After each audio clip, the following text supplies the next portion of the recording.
In this video, I'll show you how to enable Pay What You Want pricing in Stripe. First, sign into your Stripe account. Once you're logged in, click Payment Links in the left side menu, then click Create Payment Link. Next, add the product you want to sell.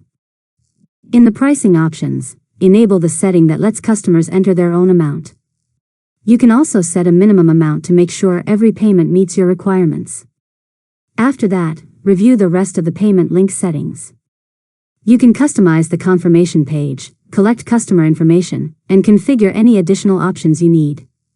Once everything is ready, click Create Link.